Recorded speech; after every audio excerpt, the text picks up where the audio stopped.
Olá, boa noite a todos. Bem-vindos à nossa aula de sexta-feira, hoje especial, né? Sexta-feira 13, né? Agosto, sexta-feira 13. Bom, acho melhor a gente ficar em casa, né? Isso para quem acredita, né? Enfim, vamos lá. Vamos continuar a nossa aula onde a gente parou da aula passada sobre ondas, aonde eu falava com vocês a respeito do comprimento de onda, da frequência e do período, tudo bem? Lembrando que o período é o tempo de uma oscilação completa, tá? E a frequência é o número de oscilações que ocorre por determinado, determinada unidade de tempo. Foi quando eu falei, né, por exemplo, a frequência com que você toma banho. Aí eu digo uma. O que é uma? Uma vez? Uma vez o quê? Uma vez ao ano? Uma vez a cada 10 anos? Uma vez por século? Uma vez por semana? Entendeu? Não pode ser assim. Você precisa ter qual é o referencial da frequência.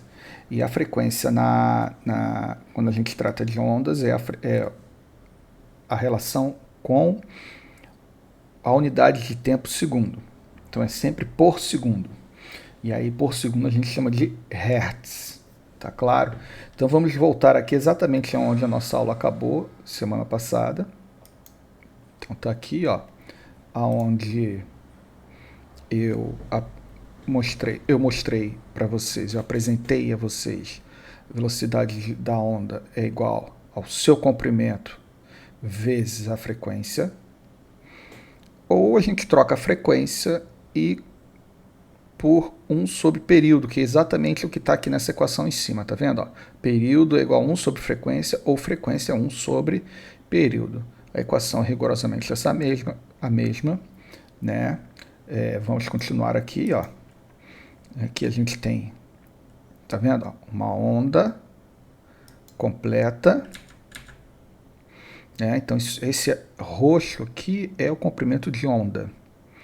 O roxo aqui, de novo, é o comprimento de onda. Então, tem duas formas de você medir o comprimento de onda, né? Daqui até aqui, a gente tem meio comprimento de onda, ou lambda sobre 2. Daqui até aqui, outro lambda sobre 2. Quando soma, a gente tem o comprimento de onda completo. Lembrando que aqui é o pico ou a crista da onda, e esses dois aqui são os vales. E a amplitude, eu fiz assim mostrando para vocês que é a energia que a onda está transportando. Tudo bem? Então vamos lá dar sequência. Então tá aqui as equações novamente.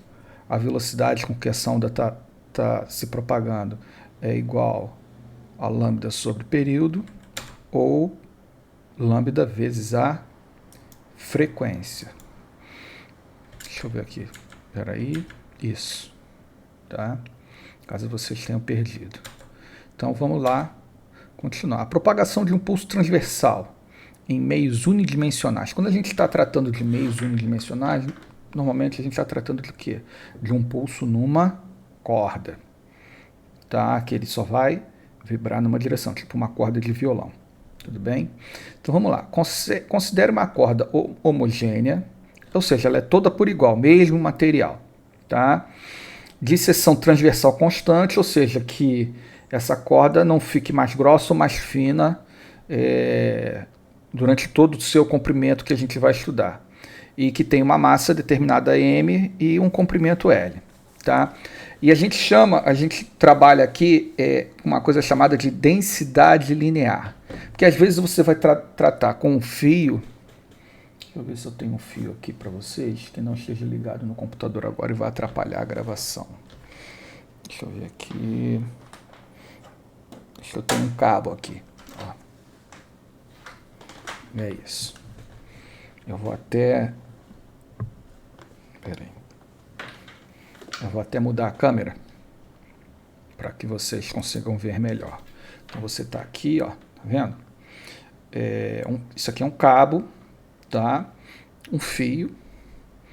Mas assim, como é que a gente vai medir a densidade desse fio? Como é que é densidade? Vocês lembram o que é densidade?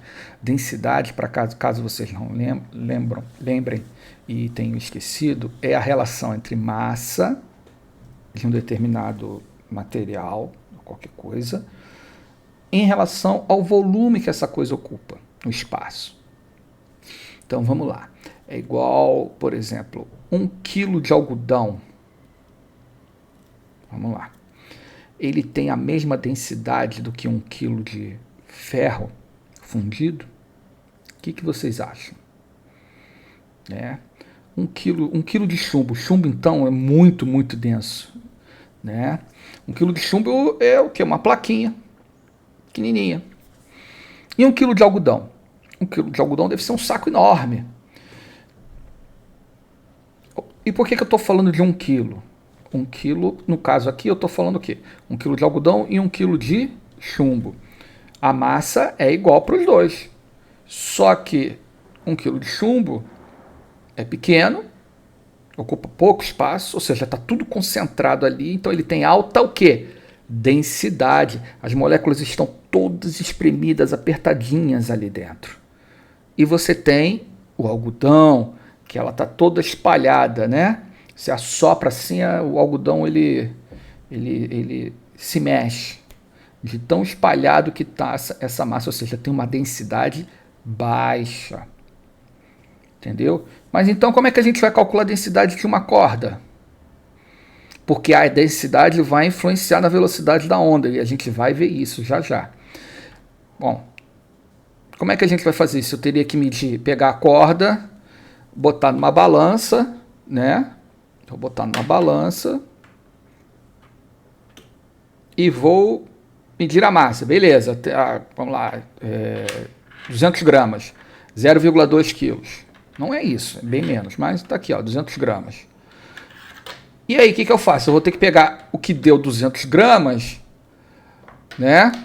Que é a massa, e dividir pelo volume. Aí como é que a gente vai calcular o volume do fio?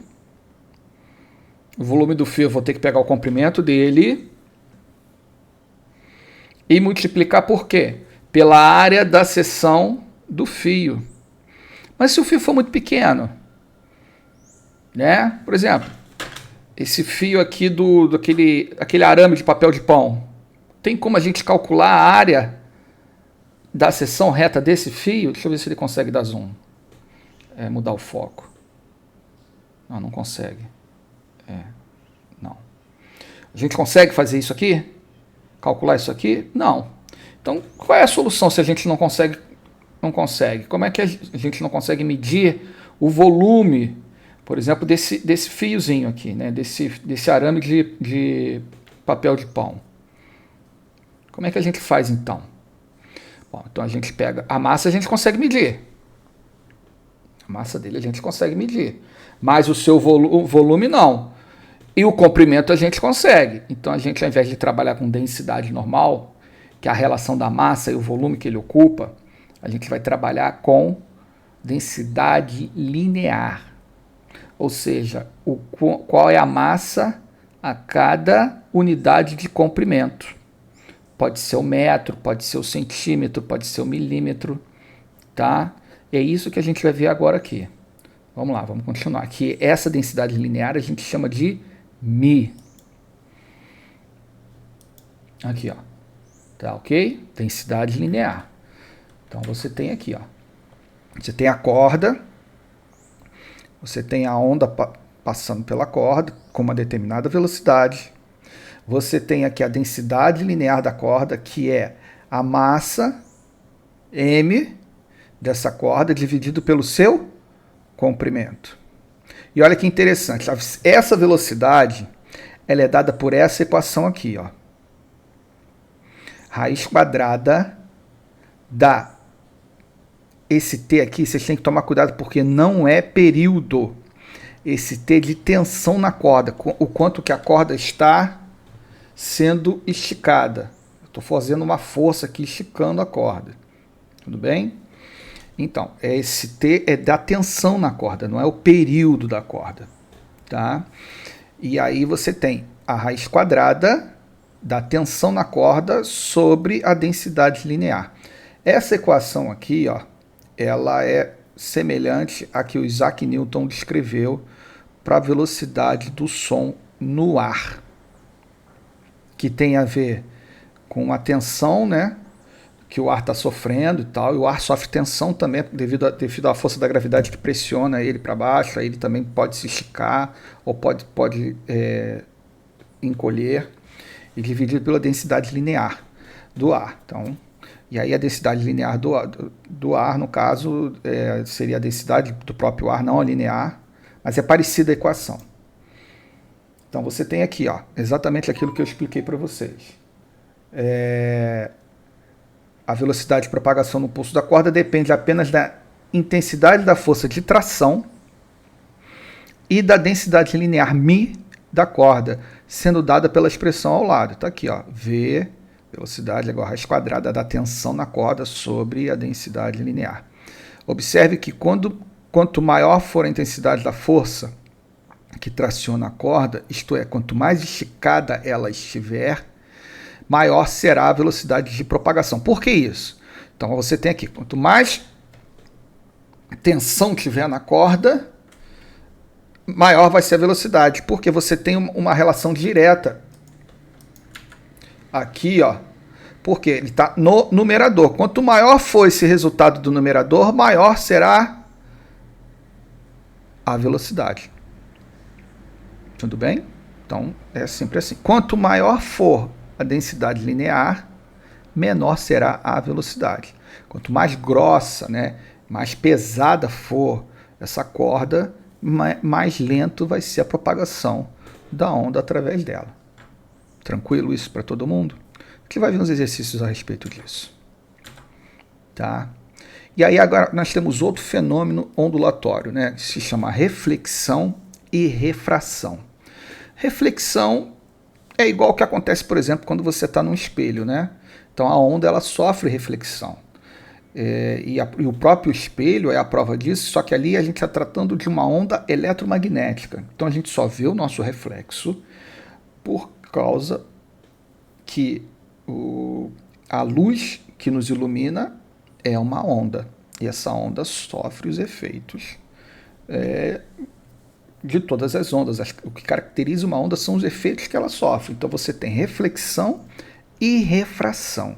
O que é a refração? A refração é como se fosse uma divisão dessa onda. Essa onda encontra um meio e ela se divide para um lado e para o outro. Entendeu? Por exemplo, quando a luz ela incide na água, ela parte dela reflete e a outra parte sofre uma mudança de ângulo em relação ao o ângulo de incidência. É por isso que quando você vê uma foto de uma pessoa que está metade da cintura para baixo na água, essa pessoa, você repara que ela está com as pernas mais curtas. Entendeu? Na verdade, isso é um efeito da refração, que a água é um meio diferente do ar, então a luz ela sofre uma divisão e causa esse efeito óptico, quando a gente for analisar uma fotografia. Tá? Só que aqui a gente está tratando de ondas mecânicas e ondas em cordas, ou seja, são ondas unidimensionais. Então você tem aqui, olha só, você tem uma corda presa a uma extremidade móvel. E já já vocês vão entender o porquê disso. Vem o pulso, você dá um pulso, a onda vem, aqui, isso aqui vai subir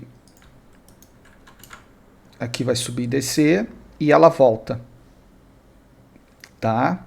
Então reparem que aqui a gente tem uma crista nesse pulso de onda, correto? Ele reflete igualzinho, tá? Uma crista. Vamos agora analisar a outra situação. Então vamos ver aqui, ó.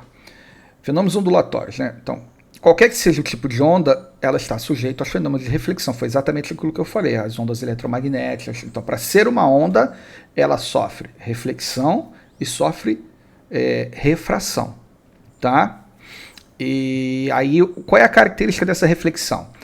Ela mantém a velocidade,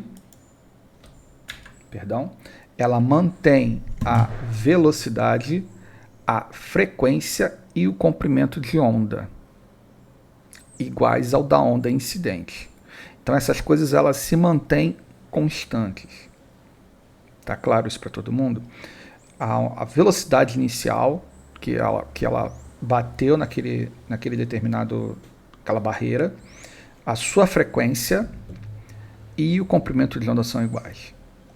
Vamos lá. Já na refração, quando a onda muda seu meio de propagação, que foi aquilo que eu falei, por exemplo, do ar para a água, né? A luz do sol, por exemplo, vem das estrelas, né? Através do vácuo, sofre refração, entrar na atmosfera terrestre. E aí o que acontece, né? Na refração, a velocidade de propagação da onda será alterada, pois muda o meio. Entendeu? E gera mudança no comprimento de onda. Então, repara a diferença da reflexão. Aqui a gente já tem duas coisas mudando. Mudou a velocidade e mudou o comprimento de onda. Mas a frequência das ondas, porque depende da fonte geradora, ela não é alterada. Então, a frequência é igual. Então, vai mudar na refração velocidade, comprimento de onda, mas frequência não muda. Na reflexão, é tudo constante. Velocidade, frequência e comprimento de onda. Tudo bem? Então, vamos lá. Reflexão numa corda, né? Depois vocês dão uma lida nisso, que aí eu vou já direto para os exemplos. Então, você tem aqui, ó, a onda vem, né, na extremidade fixa, tá? O que acontece? A tendência essa energia é sempre de levantar a corda para cima. No momento que essa energia tenta levantar a corda para cima, ela não consegue porque a extremidade está fixa. Tá vendo? E aí essa energia volta, só que invertida. Tá vendo aqui? Ela quando vai para cima, por ação e reação, tá? Ela volta para baixo e aí a onda ela é totalmente virada. Então você tem aqui, ó, a inversão de fase. Ela chegou como uma crista e saiu como um vale. Mas mantém o quê? Mantém a velocidade, comprimento de onda e frequência constante. Quando a gente tem uma extremidade móvel, né, o que acontece? A onda vem, ela sobe e desce de acordo com esse anel. Então ela vem e sofre. Essa seta aqui está errada.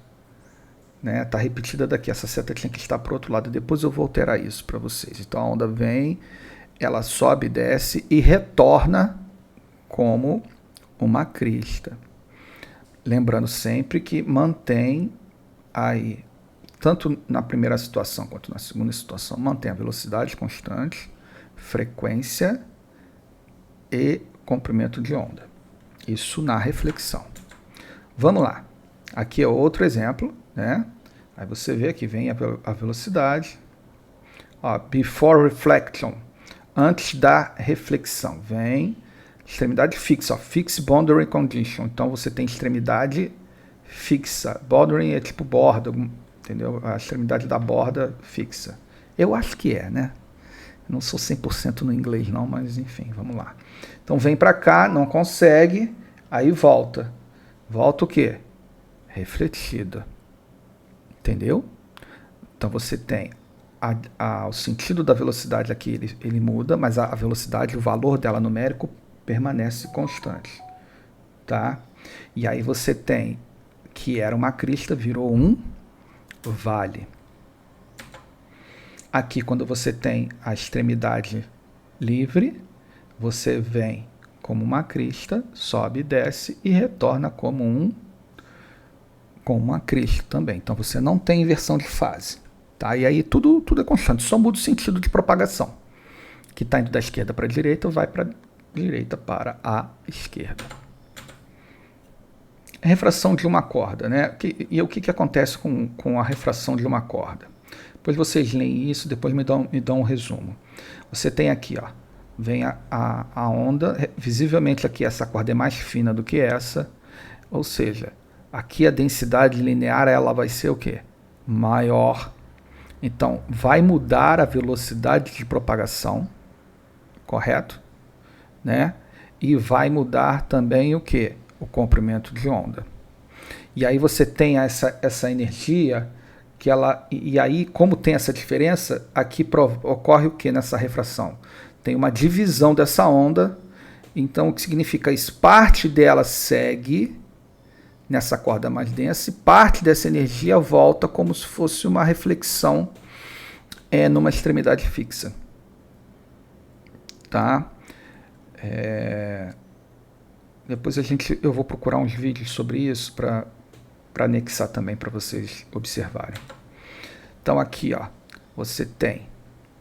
aqui você tem uma onda inicialmente vindo de uma linha, de uma corda que ela é mais densa, tá? Ou seja, tem uma densidade linear maior, e aí vem aqui para uma densidade linear menor.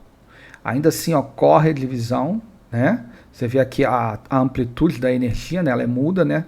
Então parte retorna, mas bem pequenininha, e parte segue, um pouco maior. Isso aí ficou claro para vocês? Vamos lá. Então você tem aqui, ó. Esse aqui é um desenho mais ampliado, fica mais fácil para a gente observar.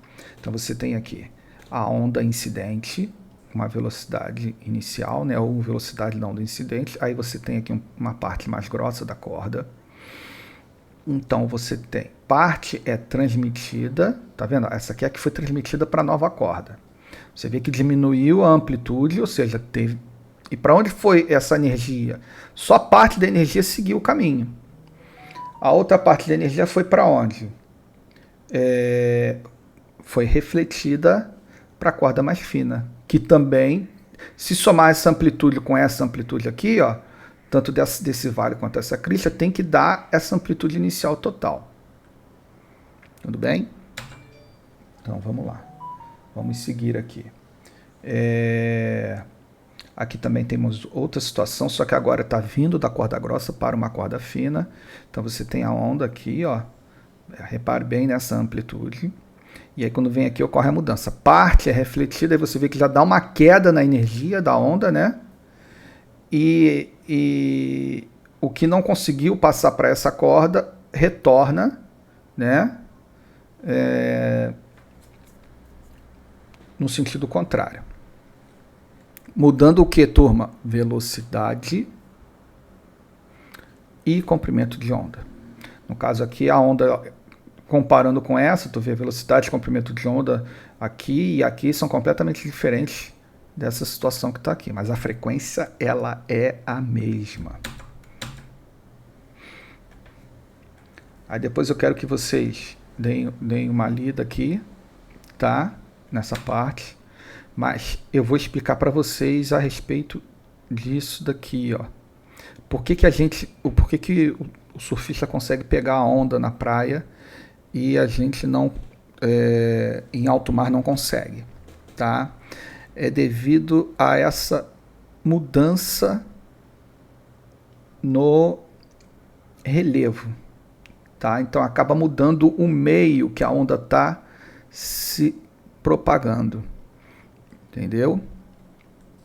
Deixa eu só dar uma lida rápida para vocês aqui para ajudar. Olha só, uma maneira de se estudar as propriedades de propagação das ondas, né, é a partir de uma formação, da sua formação em uma cuba d'água. Tá? Então, você tipo um tanquezinho, aí você vai fazendo assim, ó, com uma régua, ou então você liga um ventilador ali para provocar essas ondas. As ondas na água movimentam-se na superfície, não atingindo uma profundidade apreciável. É igual você pega um copo que estava com água aqui, acabou, e tu vai e sopra aqui. E você vai ver as ondas se propagando na superfície do copo. Tá? Ao se observar as ondas na água, nota-se que elas se apresentam conforme ilustrado na figura, onde a parte superior é denominada de crista e a parte inferior é denominada de depressão ou vale. Aí aqui, olha só, o que acontece com a onda no mar, né? Então a onda está vindo pelas correntes de vento, puxando, empurrando o mar lá de trás. Aí vem puxando ele, vem puxando ele. Né? Só que aqui, ó, começa a elevação do terreno. Tem uma elevação o quê? Repentina. Aqui, ó, essas ondas aqui, ó, elas vão sempre continuar desse jeito. Aqui o surfista não consegue pegar a onda. Tá? Por quê? Porque ela não quebra. Ela não forma essa curva que está aqui. Mas o que é essa curva que está aqui? Ela simplesmente está vindo, só que essas ondas elas são profundas. E aí ela vem e a gravidade faz com que ela sofra essa curva aqui. E aí nessa curva, vou botar meu celular no silencioso. Deixa eu continuar, vamos lá. Ó, nessa curva aqui, ó, que a gravidade está puxando, ela torce a onda e aí vira esse paredão que é onde o surfista consegue escorregar, né? E aí você vê que ele vem para um lado e para o outro. Se ele ficar reto aqui assim, às vezes até reto também ele consegue, né? Ele consegue se deslocar. Por quê? Lembrando da aula passada, as ondas elas não transmitem o quê? Matéria, elas transmitem energia. Tudo bem? Aqui o surfista não consegue fazer nada. Não pega essa que a gente chama de marolinha, né? Essa aqui não faz nada, não faz nada. Por quê? Porque não tem essa característica que está aqui. Tá ok? Então vamos lá. O fenômeno de reflexão. Ele ocorre quando um pulso se afasta do gerador das ondas, se afasta do gerador de ondas e encontra um obstáculo, a barreira refletora. Né? Observando a imagem da cuba, verificam-se dois pulsos, né? Um se aproximando e o outro se afastando. Aqui, ó. Então aqui você tem uma outra situação que é basicamente o que está falando aqui, só que a gente está usando, por exemplo, um espelho, tá? E aqui você tem tipo uma lanterna, um laserzinho, aí você aponta o raio para cá, aonde ele toca na superfície, ele reflete, e o ângulo de incidência é sempre em relação a essa linha pontilhada aqui que a gente chama de reta normal. Essa reta normal faz um ângulo de 90 graus com a superfície. E aí o ângulo de incidência vai ser igual ao ângulo de reflexão. Isso também acontece com a água. Num tanque acontece exatamente isso. Aqui, ó, você tem num tanque, você está assim, ó, gerando as ondas, elas vêm para cá e elas sofrem esse desvio igualzinho tá aqui, tá? Aí aqui a gente tem um exemplo na vida real dessas ondas paralelas, né? Dessas frentes de ondas aqui, ó, e elas sofrem a reflexão. Aí, ó, até ampliei para vocês. Tá vendo? Vê o comportamento delas aqui, ó. Ela vem reta, depois ela vai dobrando, tá? E a refração, né? É sempre assim, né? Quando há uma mudança no meio. Mudou o meio de propagação, vai ocorrer a refração. No caso das ondas no mar, né, ou numa piscina, né, num líquido, depende da densidade desse meio, entendeu? Vai depender muito da densidade. E quanto mais estiver perto da superfície, né, você vê que a densidade da água ela é diferente quando ela está mais profunda, entendeu? Aí você tem aqui esse exemplo, ó. As ondas na água, né? A velocidade depende da profundidade, portanto, profundidades diferentes podem ser consideradas como meio distintos, porque muda a pressão, tá? E aí muda a pressão, muda a densidade da água, né? E aí você vem aqui, né? As ondas apresentam maior velocidade e comprimento de onda do que em águas rasas, ou seja, a densidade é maior quando ela está em águas rasas, entendeu? Então você tem aqui, ó, aqui você tem água profunda, aí você tem o lambda, aí você tem a velocidade maior. Quando ela vai para água rasa, você tem o comprimento de onda fica menor, elas ficam mais próximas e a velocidade também diminui. Vamos olhar a foto aqui, ó. Estão vendo? Ela está vindo assim, aí aqui, ó, o comprimento de onda ficou bem menor, tá vendo? Ficam próximas, bem mais próximas, né? Aqui, ó. Exatamente como está descrito aqui, nessa situação. Tá? E eu vou encerrar por hoje a aula, tá? Para não ficar muito cansativo.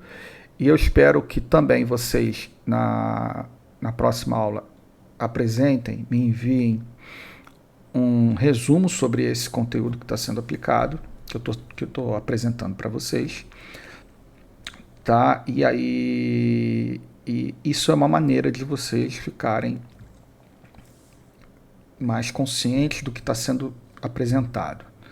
Tá? Você repara que eu só apresentei 2 equações até agora, mas é extremamente necessário que vocês guardem esses conceitos, porque esses conceitos vocês levarão, mesmo sem querer,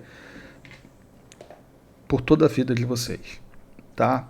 Um grande abraço e uma boa semana para todos nós. E fique em casa, hoje é sexta-feira 13. Um abraço a todos.